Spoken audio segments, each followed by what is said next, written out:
All right. So, good afternoon. We're having a conversation today. This is my gifted and talented class. I started the gifted and talented program. I was a gifted and talented student when I was in the fourth grade. At the age of 9, I took a test. It was called the California Achievement Test because at that time Tennessee didn't have a standardized state test.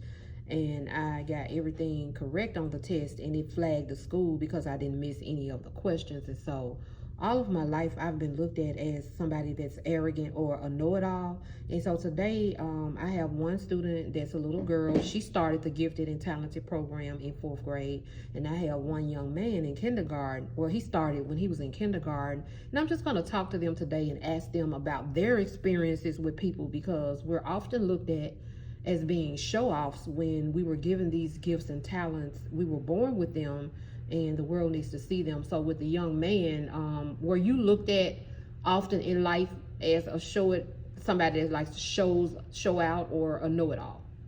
Yeah, most of the time.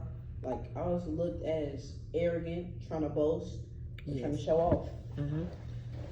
And most of my students are students that work at least 2 grade levels above their current grade. And so if a student is in 7th grade, they're working on 9th or 10th grade level.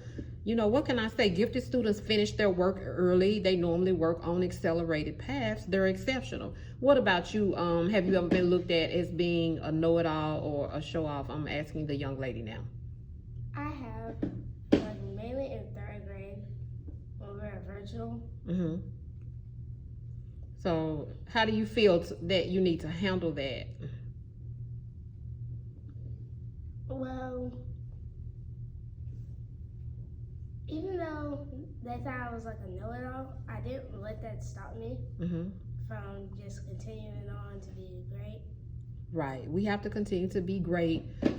Just because someone may perceive something the wrong way, that doesn't mean that you need to bury your talents and gifts. Because when I was younger, I felt intimidated by people saying that, and so I used to write things and just put them on the shelf. I was like, I'm not going to even share this today because I'm going to be talked about. And so that's not the right thing to do, because for every one person that may deny you, or that one person that could actually, talk about you, there's going to be 2 or 3 or 4 other people that you could be helping.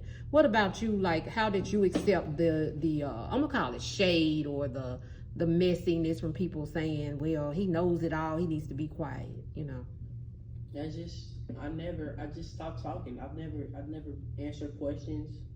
I stopped answering questions in class.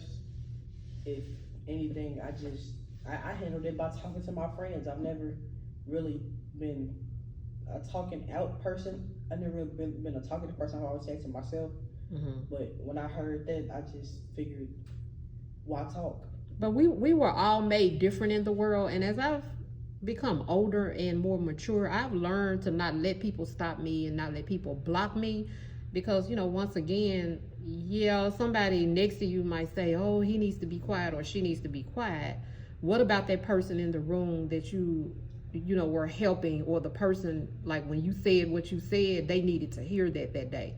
And so this is just, a note from my gifted and talented students. Like, don't let the world stop you from shining. Reach for the stars. If you don't if you don't touch the stars, you might land on the moon.